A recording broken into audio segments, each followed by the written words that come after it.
1931, en plena crisis de gobierno, se celebran unas elecciones municipales que, aunque dan la victoria a los partidos monárquicos, el triunfo de los republicanos en las principales capitales preocupa profundamente al entorno del rey Alfonso XIII, quien decide exiliarse. Aprovechando esta situación, los republicanos toman el poder y proclaman la Segunda República sin encontrar oposición de otros partidos. Se celebran entonces unas elecciones generales constituyentes, en las que resultarán mayoría los socialistas y los partidos republicanos burgueses. Estas elecciones servirán para elegir el gobierno que debe redactar la nueva Constitución española, la de 1931.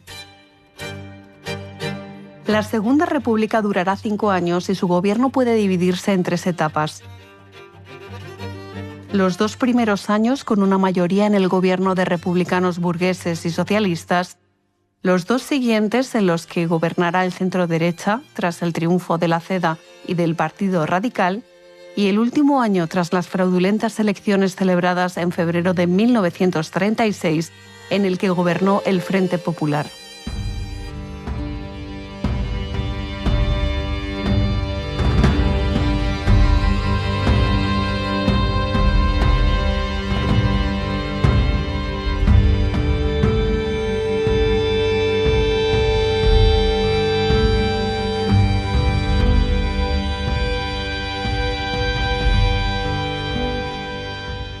El año 31 ocurre que, por un lado, en España, cuando se ve el desgaste de la monarquía, se puede prever que la República va a ir cogiendo fuerza, y el Partido Republicano Histórico es el Partido Radical, el partido de Alejandro Lerroux, que es un partido que tenía parlamentarios históricamente, que se ha ido moderando con el paso de los años, etc.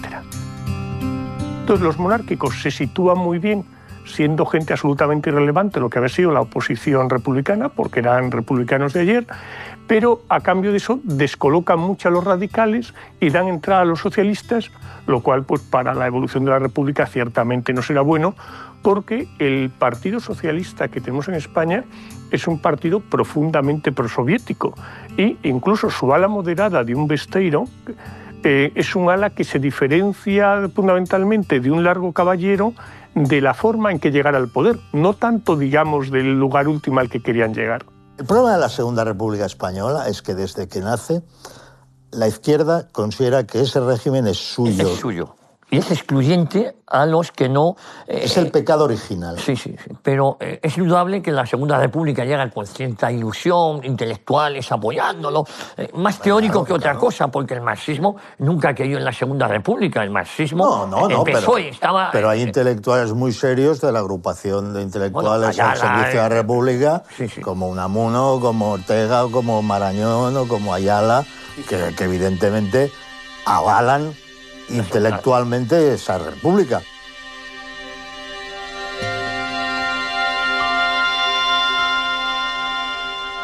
Ahora, fíjate que están tan pronto como en la redacción de la Constitución, ya el presidente Niceto Alcalá Zamora, en sus diarios, cuando se regula en la Constitución el asunto de las órdenes religiosas y de la educación, el tema de la Iglesia, ya escribe algo durísimo en términos de que esto ha muerto antes de nacer y tal. Este hombre será presidente de la República durante prácticamente todo el tiempo que dura la República, antes de la guerra. Hasta febrero, hasta mayo. Bueno, hasta el 15 de mayo, si no me equivoco. Cuando se habla de la República Democrática, pues posiblemente podríamos referirnos a las ilusiones de esta primera etapa republicana, con la conjunción republicano-socialista, etc.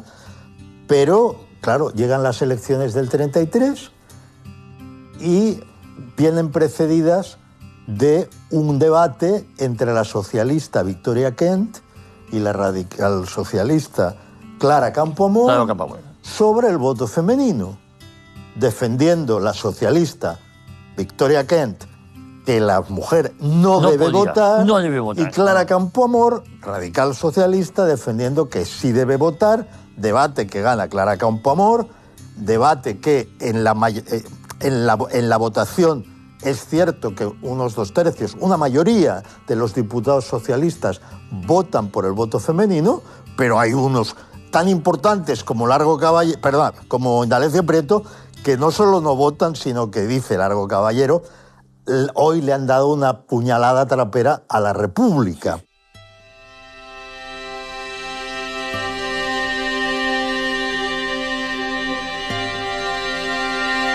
Si intentamos seguir un poco la cronología, arrancando por, bueno, ha habido ese bienio y tal, y entonces llegan las elecciones del 33, se ha 19 de noviembre en primera vuelta, el 3 de diciembre en segunda vuelta. Se ha aprobado el voto femenino. Muchos han advertido, cuidado que las mujeres votan a la derecha y todas estas cosas. Hacen caso al marido y al confesor. Hacen caso al marido y al confesor, sobre todo. Y esas elecciones las gana con plena legitimidad el partido La CEDA, que tiene unos meses de vida, y como hemos dicho antes, primer partido, segundo partido, el Partido Radical de Lerroux. Los socialistas sacan 60 escaños, mientras La CEDA, que nació hace unos pocos meses, ha sacado 115. Bueno, entonces, ¿qué ocurre? Esto es importante, muy importante. Es que el Partido Socialista empieza ya en el año 34, pero muy pronto en el 34, empieza a prepararse para la revolución armada.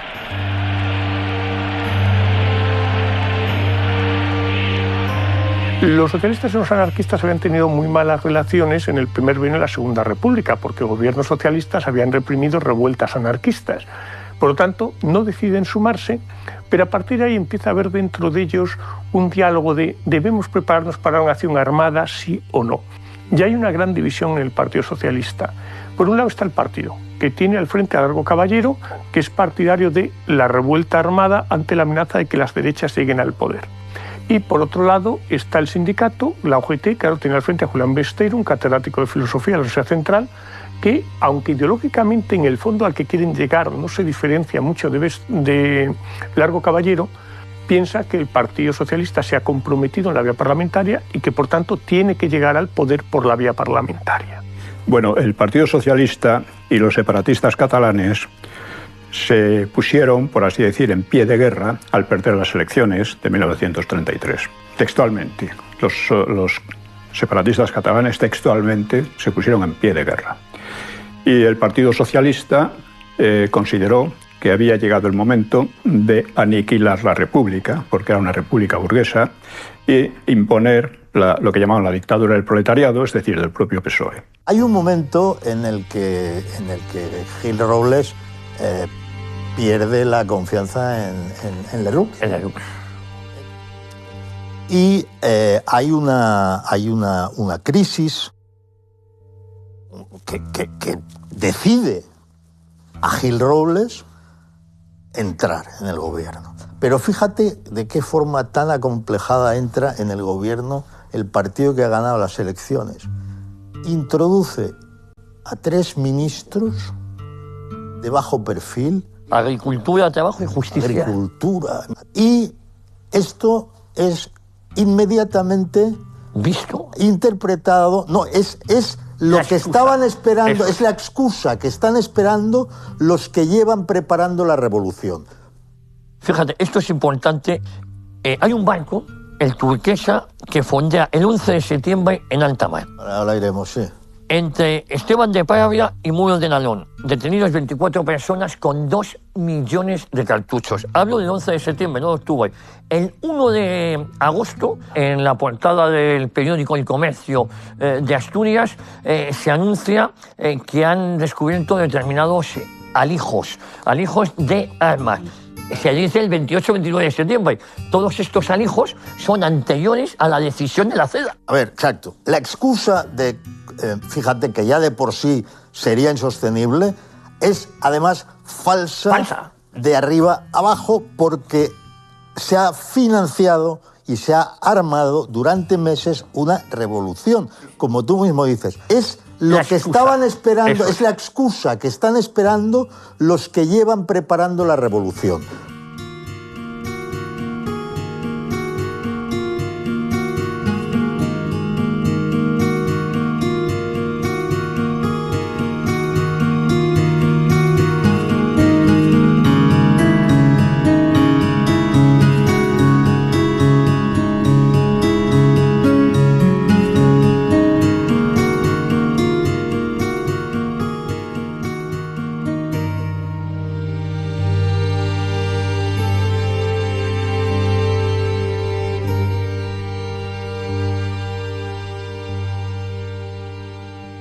Bueno, pues el PSOE, una de las cositas que hizo fue repartir unas instrucciones a sus comités provinciales. Y aquí tenemos su tenor literal, las instrucciones, que como son muchas no leeremos, pero por ejemplo, cabe decir que la primera de ellas es: se prohíbe en absoluto sacar copias de estas instrucciones.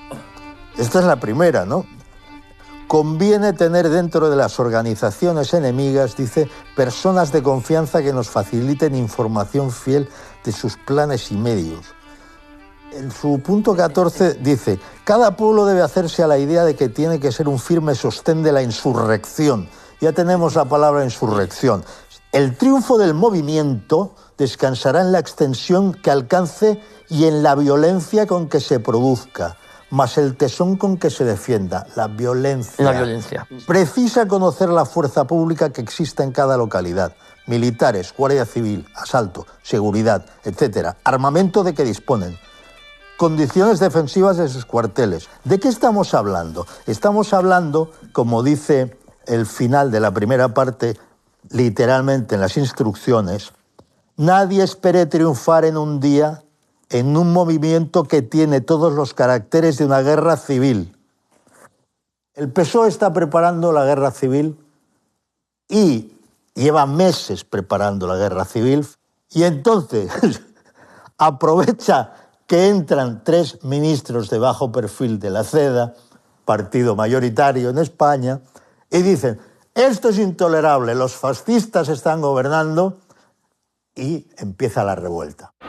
La tarde del 6 de octubre de 1934, el presidente de la Generalitat, Lluís Companys, proclama el Estado catalán dentro de una inexistente República Federal Española.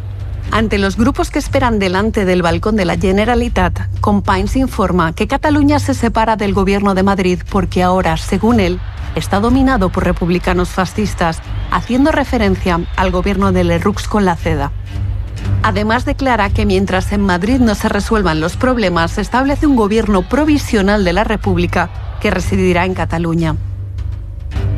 Para lograr su propósito, Companys pide ayuda al general Domingo Batet, capitán general de Cataluña, pero el militar se confiesa servidor del gobierno legítimo y da órdenes para que el ejército rodee la Generalitat. Los protagonistas son Dencàs y Badia.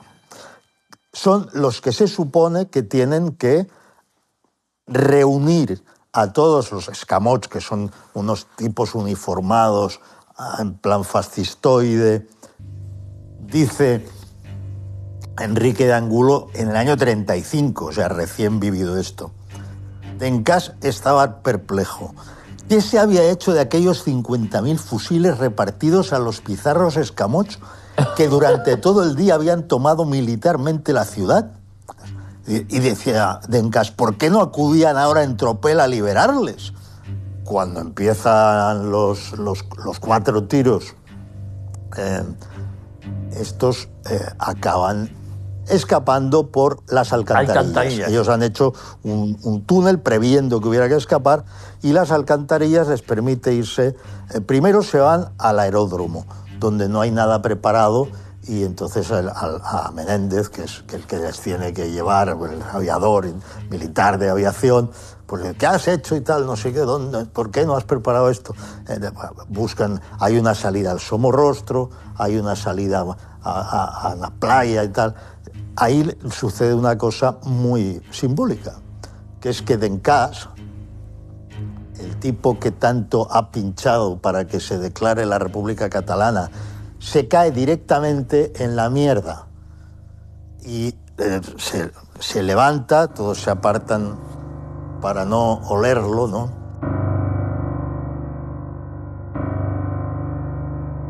Los mozos de escuadra también entregan sus armas y son arrestados.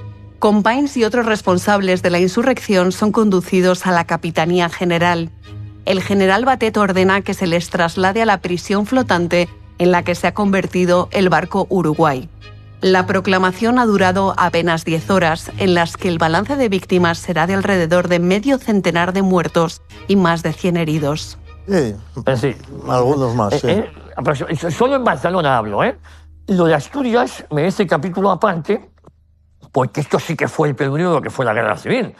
Raymond Carque es un maestro de historiadores y él en no sé qué escrito dice que la Guerra Civil empezó en 1934 y que el golpe organizado fundamentalmente por el Partido Socialista Obrero Español contra la nueva gobernación de España, con la entrada de Lerroux, de la CEDA, junto con Lerroux, el nuevo gobierno de la derecha en España, era el comienzo de la guerra. Se desata el terror, se asaltan lugares de culto, cuarteles de la Guardia Civil, edificios públicos. Se movilizan a 30.000 obreros en torno al Ejército Rojo Asturiano, lo llamaron así, Ejército Rojo Asturiano, no había nada demócrata en todo esto. Se dinamita la Cámara Santa de la Catedral de Oviedo, la biblioteca, la universidad, el Teatro Campo Amor.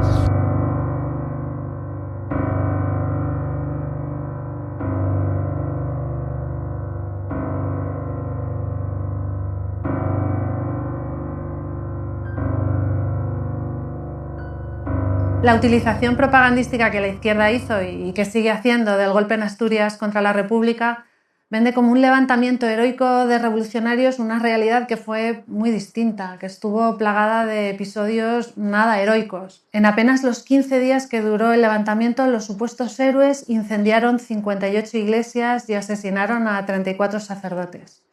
En un reportaje emitido por Televisión Española, creo que fue en 1989, en el que el líder minero Juan Ambou, que fue además precisamente el que fue el fundador del Soviet de Argañosa, contaba cómo su grupo, apoyado por otras fuerzas, tomaron heroicamente, valga la ironía, una iglesia.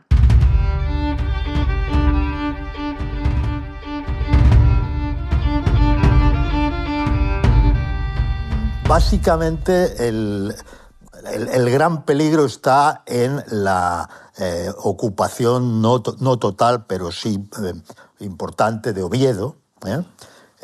Se toman otras ciudades importantes, pero en Oviedo acaban haciendo los socialistas una política de tierra quemada. Es decir, lo tomaréis, pero no quedará Oviedo. Desde los primeros enfrentamientos, los revolucionarios no solo contaron con las armas que desembarcaron del barco turquesa un mes antes, sino con las que obtuvieron mediante el asalto de las fábricas de armas y con toda la dinamita que pudieron sacar de las minas. El día 6 comienza el asalto revolucionario a Oviedo, objetivo básico desde el punto de vista estratégico y político, porque la capital ya era el centro del poder regional. Ante la dureza de los enfrentamientos y desbordadas las fuerzas del orden, la República se ve obligada a declarar el estado de guerra. Tras la sorpresa inicial, el ejército republicano reprime la revolución penetrando en Asturias por tierra, mar y aire. La operación militar en defensa de la Segunda República fue dirigida desde Madrid por Francisco Franco por encargo del ministro de la Guerra, Diego Hidalgo, y fue decisiva la participación de otro general, Eduardo López Ochoa, que entró con sus tropas desde Galicia. Dejemos claro una cosa. La insurrección que el PSOE prepara es una revolución en toda España. En toda España, por eso digo. Aquí lo que sucede es que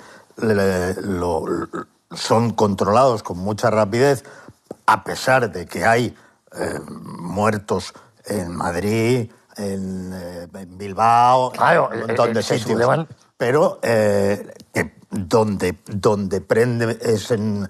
dura 15 días, 2 semanas, es en Asturias, pero que está pensada como toda España, como una revolución para el conjunto de España.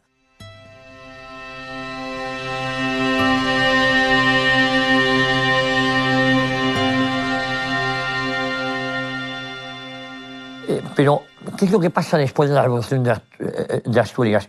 Aquí vamos al tema serio. Claro. La represión. Sí. La represión, los encarcelados. Se produce naturalmente hay juicios, van a la cárcel de momento el gobierno de la Generalitat, el alcalde y los concejales de Barcelona que se han sumado. En el caso del tema de los socialistas, Indalecio Prieto huye, Largo Caballero es absuelto. Sí. Es que es absuelto. Sí. El gran responsable, claro, es absuelto. Y allí hubo 1.500 muertos, como poco, con las represalias y la dominación de la sublevación contra la República, porque hay que llamarlo así. En fin, ya el clima de la República fue el de una guerra futura. Se estaba preparando la guerra. Entonces, se crea la leyenda de una ferocísima represión, crudelísima represión. El mito de la represión de Asturias. ¿Por qué digo la leyenda? No digo que no hubiera una represión.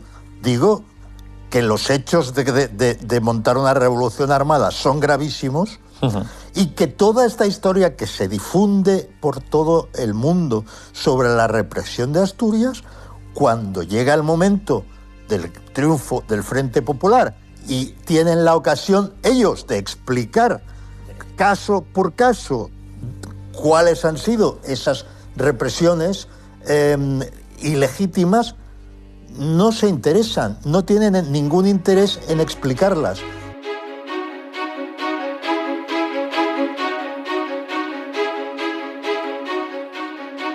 Otro relato comúnmente asumido es la supuesta magnitud de la represión que tuvo lugar después del golpe del 34 en Asturias. Podríamos pensar, pues que se exigieron rendiciones incondicionales, que se pasó por las armas a todos los cabecillas de la sublevación. Pues, sin embargo, la realidad fue otra. El general López Ochoa aceptó negociar la rendición y se asumieron algunas de las condiciones que pedían los sublevados. Por ejemplo, al líder de la rebelión, Belarmino Tomás, que había tomado el mando tras la huida de Ramón González Peña, se le permitió ni más ni menos que exiliarse a Francia, sin cumplir ninguna pena de prisión. Muchos de los demás cabecillas no llegaron a pasar ni 2 años en la cárcel. Esto lo cuenta Juan Simeón Vidarte, que fue precisamente el organizador, que a pesar de estar metido en todo el plan insurreccional de guerra civil, no fue detenido. Muchos responsables no fueron detenidos. Largo Caballero fue detenido y absuelto por falta de pruebas. Carrillo exigió también, oye, pues a mí también que me absuelva. El caso es que este organizó, y lo dice, quiero decir, estoy hablando de sus memorias, lo que él mismo dice, no de lo que le pueden acusar las derechas y nada por el estilo. Junto con la Segunda Internacional, junto con la Internacional Comunista, organizó una campaña gigantesca desde San Francisco hasta Moscú, en fin, París, etcétera, acusando con carteles, con cosas tremebundas, acusando de una represión feroz, inquisitorial e intolerable, ¿no? Y esto tuvo efecto también en España, porque claro, en octubre del 34, ¿qué pasó? Que la inmensa mayoría de la población no siguió los llamamientos de aquella gente, ni en Cataluña ni en el resto de España. No lo siguieron. No había el clima de odio necesario. Había mucho odio ya porque se había cultivado, pero no había el clima de odio necesario para estallar en una guerra civil. Pero en el 36 ese clima ya existía. Hay una fecha que a mí me parece crucial hasta llegar a febrero de 1936. Y es mayo de 1935. Ha terminado la sublevación tanto en Asturias como en Cataluña, o mejor dicho, en Barcelona. La sociedad está muy polarizada. Ven que esto ya vamos a un enfrentamiento. Las izquierdas tienen la excusa o la coartada, nunca han necesitado tampoco de la magnificada represión de Asturias. Y luego, para colmo, tenemos a Lerroux, que comete, junto con Alcalá Zamora, otro tremendísimo error en mayo de 1935. ¿Por qué digo esto? Porque deciden provocar una crisis de gobierno y montan un gobierno nuevo sin el ministro de la Seda.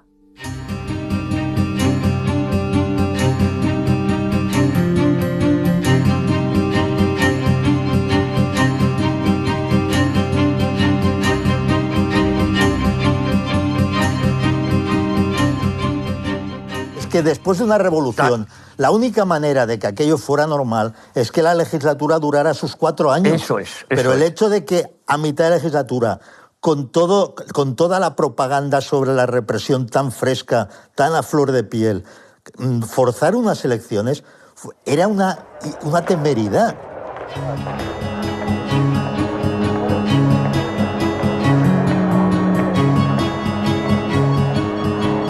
Entonces se forma una coalición de aquellos que, pensando que la República era suya, tendrían el derecho a volver a gobernar. Y ahí se forma, como diríamos ahora, una coalición Frankenstein.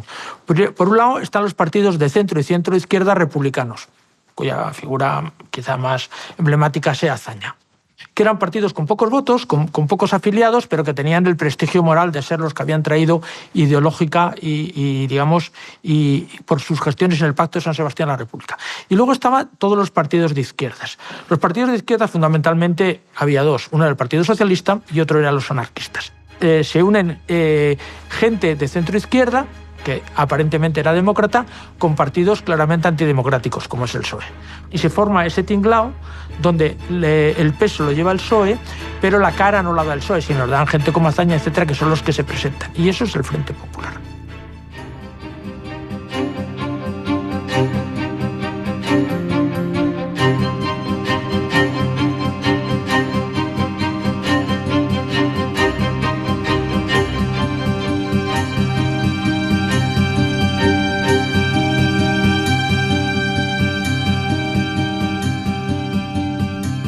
Ese Frente Popular va a ir a las elecciones y va a perder. Y se hace por el poder por una razón. Primero, porque el gobierno que estaba en aquel momento en el poder dice, hemos perdido las elecciones. Dice que ha perdido las elecciones porque el PSOE y todos los partidos de izquierdas publican en la prensa que han ganado las elecciones, con lo cual ni siquiera se había producido el recuento. Y ante el terror de lo que va a pasar, les entregan el poder.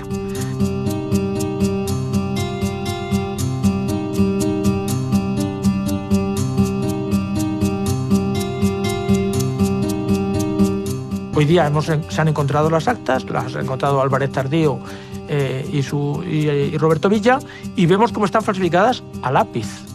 Y eso es suficiente.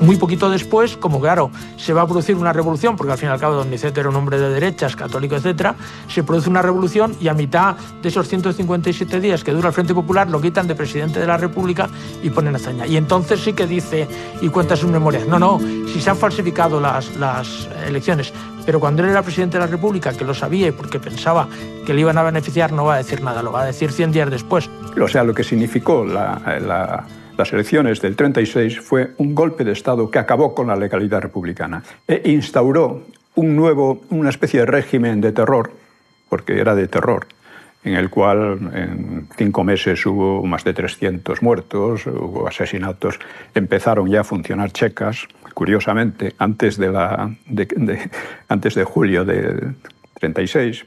El 26 de febrero de 1936 se restaura la Generalidad Catalana, con otro error gravísimo. Luis Companys, que estaba en la cárcel sin votación de ningún tipo, se le pone de nuevo de presidente de la República. Perdón, del presidente de la Generalidad Catalana. 3 días después, el 20 de marzo, día en donde que la izquierda dice que no va a admitir ningún acta de la derecha. Directamente. No vamos a admitir ningún acta ya. Y Azaña se hace con la presidencia del Consejo de Ministros, que era juez y parte, con lo cual Manuel Azaña asume de facto en la presidencia del gobierno. Hago un poco de feedback que a veces conviene.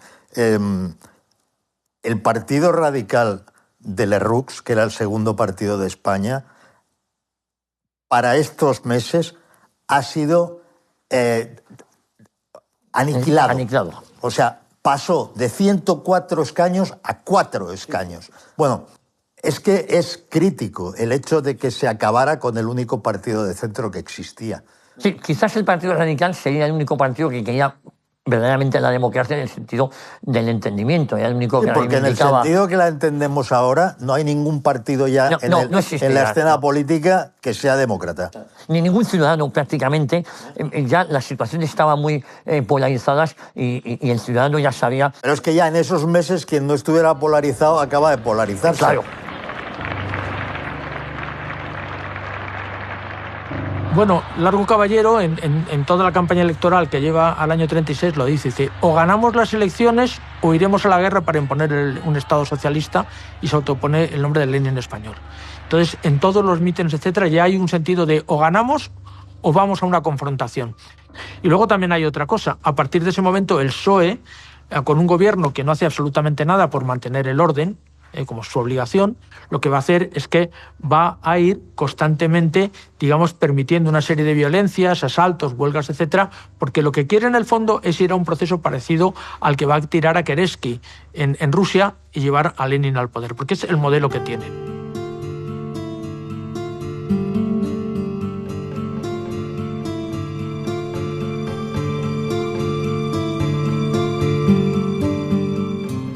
Es importante en este punto subrayar que las principales salvajadas y las fuerzas de choque principales de los socialistas en estos meses se dan por parte de miembros de sus juventudes. De sus juventudes. Hay que recordar que Falange coge un auge tremendo, pero ese auge tremendo lo coge ante la inacción de Gil Robles. Lo cogen estos días. Claro, lo cogen estos días.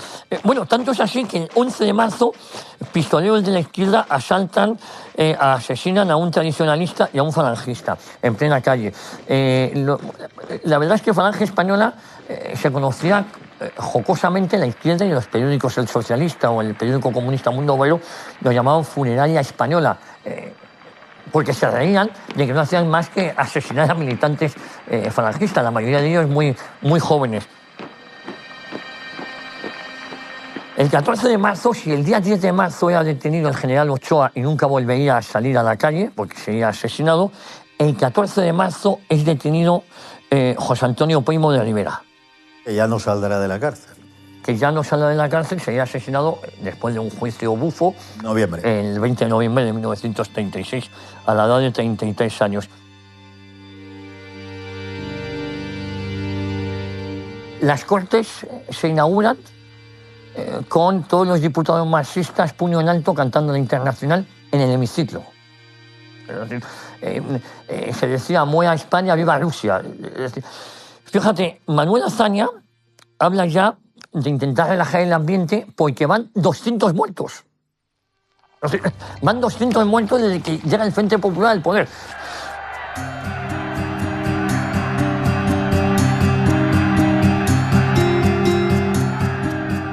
Una vez llegan a formar parte de las Cortes del 36, ¿qué ocurre con Calvo Sotelo? Que en la primera reunión de Cortes, el 15 de abril, hace un discurso muy, digamos, documentado de número de personas que han sido asesinadas por criterios políticos, de robos que se han producido, de iglesias quemadas, de desmanes del Frente Popular. ¿Y por qué es eso tan importante? Porque los periódicos estaban bajo la censura. Es decir, la Segunda República, quien la vea desde lejos, es un paraíso de las libertades y tiene la legislación de prensa más libre que haya habido jamás, que naturalmente nunca se aplicó porque siempre se estaba bajo el estado de alarma, de excepción o de guerra. Y por lo tanto, los periódicos no podían dar cuenta de lo que estaba sucediendo en diversos lugares, a no ser que pasara la censura. Pero los discursos de los parlamentarios no eran censurables. Por tanto, todo lo que dijera un Calvo Sotelo podía ser reproducido por un periódico sin que pudiera decir nada a la censura. En ese contexto, el diputado socialista Ángel Galarza, que luego sería ministro de Gobernación con Largo Caballero, se dirigió en el Congreso a José Calvo Sotelo con estas palabras. La violencia puede ser legítima en algún momento. Pensando en su señoría, encuentro justificado todo, incluso el atentado que le prive de la vida. El 16 de junio, tras una intervención de Calvo Sotelo, y según recoge el historiador Salvador de Madariaga en su España, ensayo de historia contemporánea, parece que se escuchó a Dolores Ibarruri, la pasionaria, decir «este es tu último discurso». Esta información también la afirmó Josep Tarradellas en una entrevista que dio en el año 85 a Pilar Urbano para la revista Época. Todo eso va creando un embolado donde la tensión y la violencia va creciendo. Mayores huelgas en la calle, mayores enfrentamientos y además algo muy importante.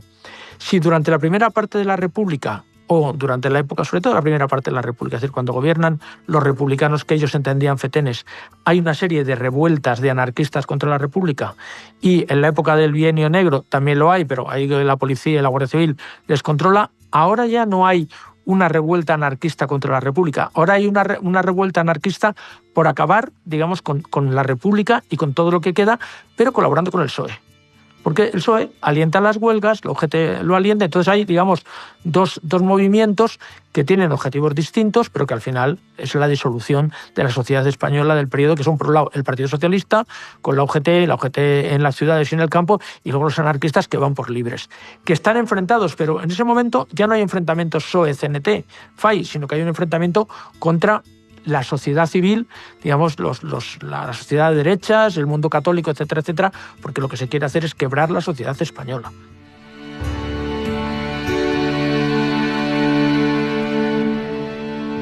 El 14 de abril se cumplen 5 años del advenimiento de la República.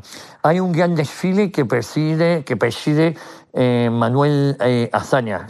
Bueno, en ese desfile hay un hombre que es para tener en cuenta, que es siniestro, que es el Teniente Castillo. El Teniente Castillo es el que forma y da formación militar a estas milicias.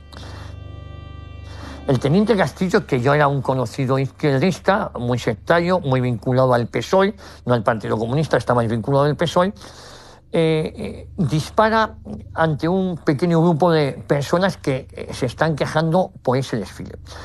En esa refriega muere un alférez de la Guardia Civil que se llama Anastasio de los Reyes.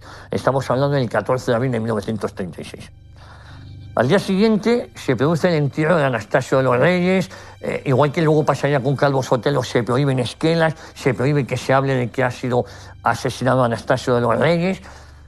Pues en esa pompa fúnebre, en esa marcha fúnebre, son asesinadas 5 personas.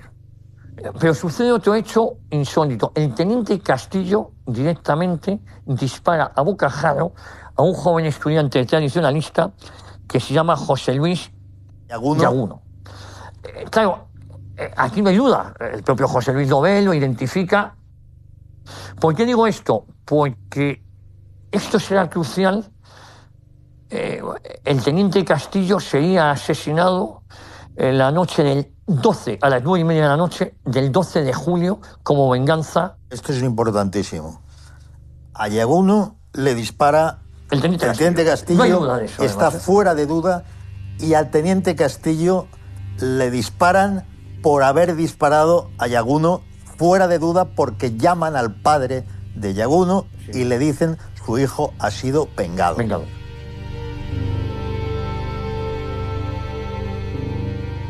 Durante estos meses se pone de manifiesto que los únicos que responden violentamente a los actos violentos de socialistas, sobre todo socialistas, comunistas y agentes afines, son los falangistas.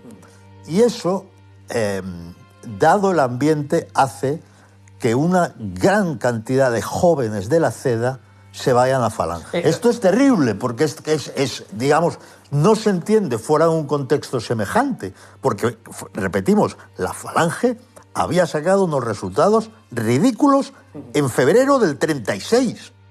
Todo cambia en 1934, cuando es asesinado un jovencísimo militante falangista que se llama Juan Cuéllar. A Juan Cuéllar le cogen militantes de las Juventudes Socialistas en el Pardo, lo matan. Juanita Rico, me parece que se llama, se orina encima de él y le coge una piedra y le revienta la cabeza. Y entonces ahí es donde parece ser, a partir de ahí es el punto de inflexión. Había una agrupación de falanges llamada Primera Línea, que eran los que estaban encargados de la fuerza de choque. La fuerza de choque, y esa fuerza de choque, a partir del asesinato de Juan Cuéllar, lo cambia todo. Lo cambia todo por la muerte atroz. Y esa misma noche, los asesinos, entre ellos la tal Rico, es asesinada.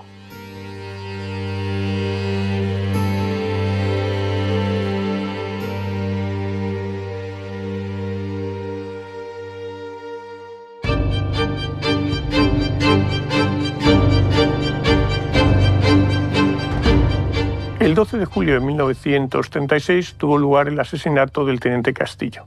Teniente Castillo era un teniente de la Guardia de Asalto que había estado implicado en la Revolución de Octubre del año 34, por lo cual había sido expulsado del cuerpo.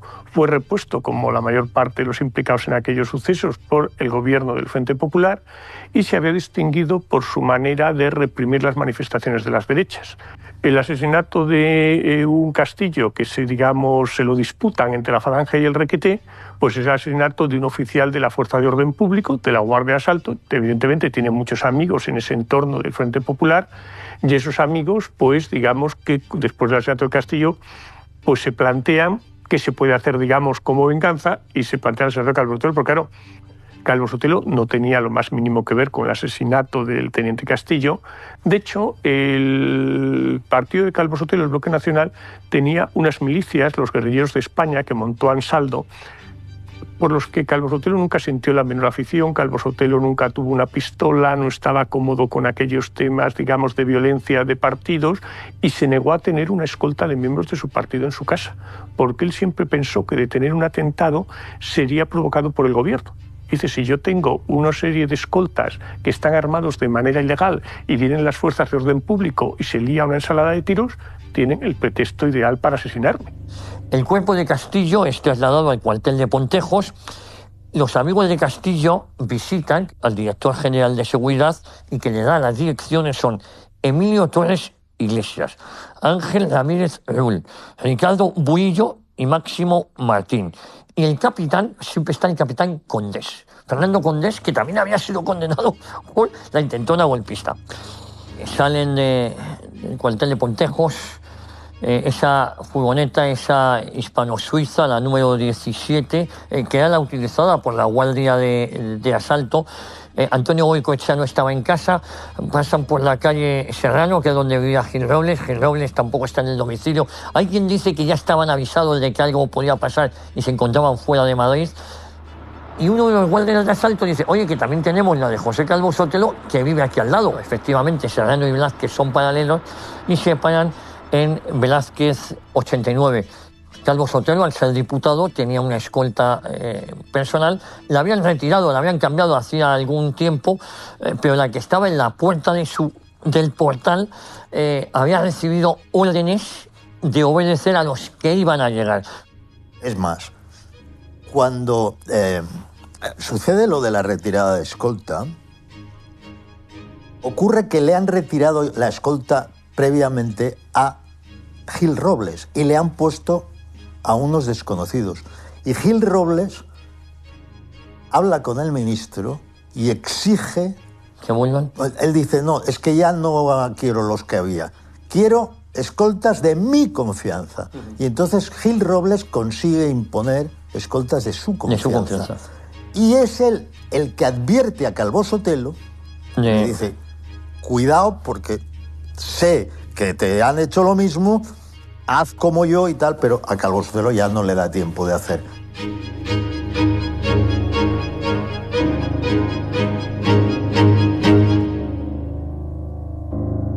Lógicamente están durmiendo, José Calvo Sotelo está con su familia, 2 hijas, 2 hijos, hay una institutriz francesa, hay un botones, en fin, el servicio, hay 2 chicas de servicio y las que abren la puerta son las 2 chicas de servicio. Vamos a hacer un registro y tal. Dice, un momento, o sea, como que un registro a estas horas y en estas circunstancias y de esta manera. Son órdenes de la Dirección General de Seguridad. Y él dice, bueno, vamos a ver, no se puede hacer un registro aquí de este modo. Y entonces le dicen, tenemos que detenerle. Y va a ser una llamada y arranca el teléfono. Tenemos que detenerle. Y él dice, ¿cómo me va a detener? Tengo inmunidad parlamentaria.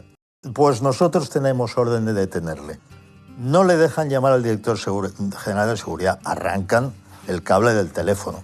Le quitan la bandera bicolor que tenía, la tiran al suelo, la rompen, con lo cual, más que un registro, la cosa y luego cuando, se iba poniendo fea. Cuando él va a su habitación y está con su mujer, entra alguno más y le dicen, bueno, pues cámbiese que lo tenemos que detener.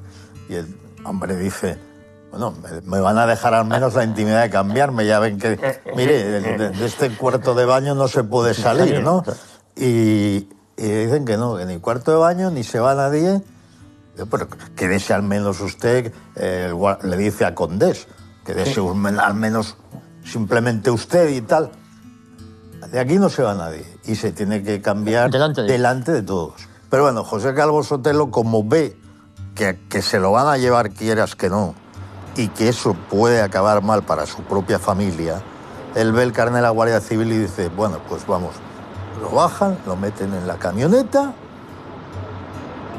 y al llegar a la primera esquina, creo que es con Ayala, Luis Cuenca, que está detrás de él, le pega un tiro en la nuca y cuando el otro ya está muerto, le pega otro tiro en la nuca. Luego lo llevan al cementerio del Este y hay fotos, hay documento gráfico y lo tiran allí. En un principio pensaban que era un vagabundo que había sido asesinado, habían tirado en la tapia del cementerio, hasta que poco después se sabe que es él. Hay fotos, hay documentos gráficos también donde está encima de la mesa de lo que parece ser pues es la morgue, ¿no? Y con varias personas alrededor, y estalla el escándalo. Se había asesinado uno de los líderes de la oposición, posiblemente el más carismático, el que más peso estaba cogiendo, ¿no?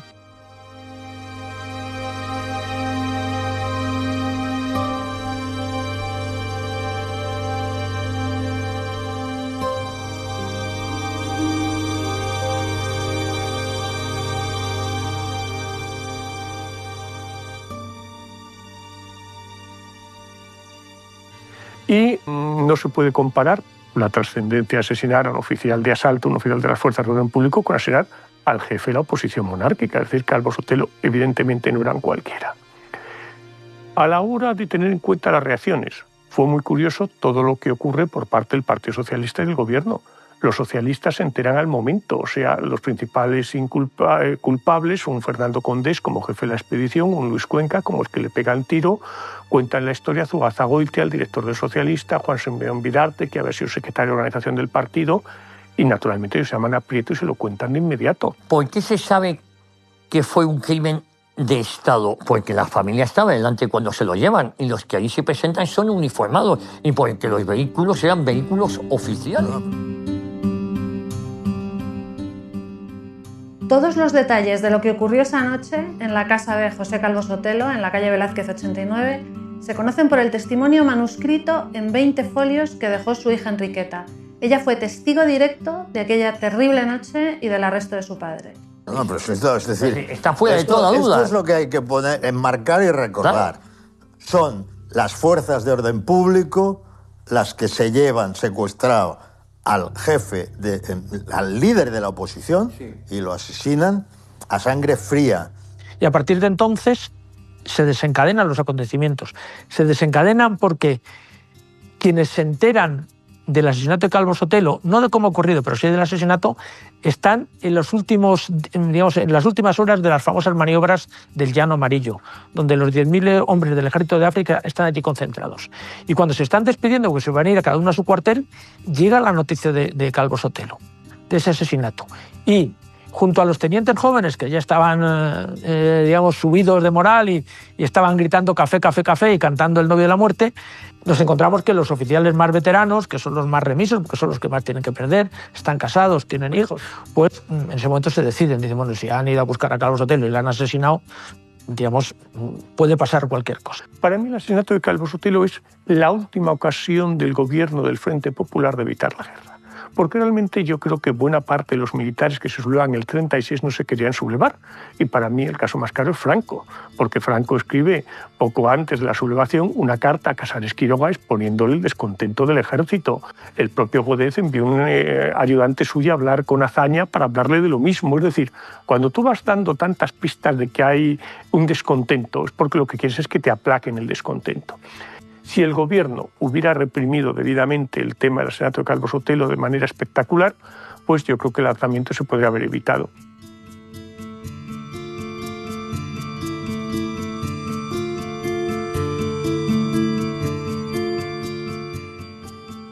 Hay que recordar que el 14 de julio en el sepelio de Calvo Sotelo, es verdad, son asesinadas otras 4 personas. Otras 4 y muchos heridos. Pero a bocajarro por parte de guardias de asalto y por parte de militantes que están con ellos.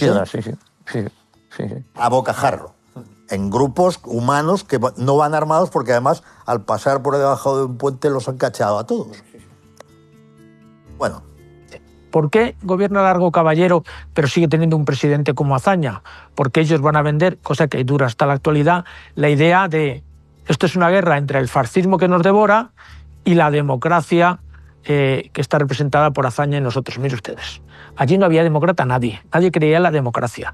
Y había unos señores que querían un régimen autoritario, en la línea de lo que había dicho Calvo Sotelo, fundamentalmente, porque realmente es la ideología de Franco, de un régimen autoritario de economía intervenida, donde solventen los problemas de España, y por otro lado hay unos señores anarquistas que no se sabe lo que quieren, y unos socialistas y comunistas que quieren la revolución bolchevique.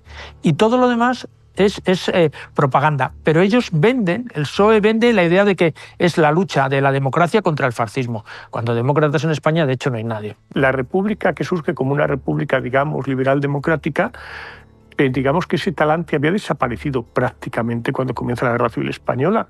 Pensemos, por ejemplo, en los miembros de la agrupación al servicio de la República. Pensemos en un Ortega, en un Marañón, en un Pérez de Ayala. ¿Dónde se alinean cuando comienza la Guerra Civil? Se alinean con el bando nacional. Naturalmente, no porque sea su modelo político para nada, sino porque, dado cómo han evolucionado las cosas, consideran que es mejor lo que podía llegar a ocurrir en España con un triunfo del Frente Popular. Pero lo que sirve la República Española del 31 al 36 es precisamente para cargarse la convivencia entre los españoles.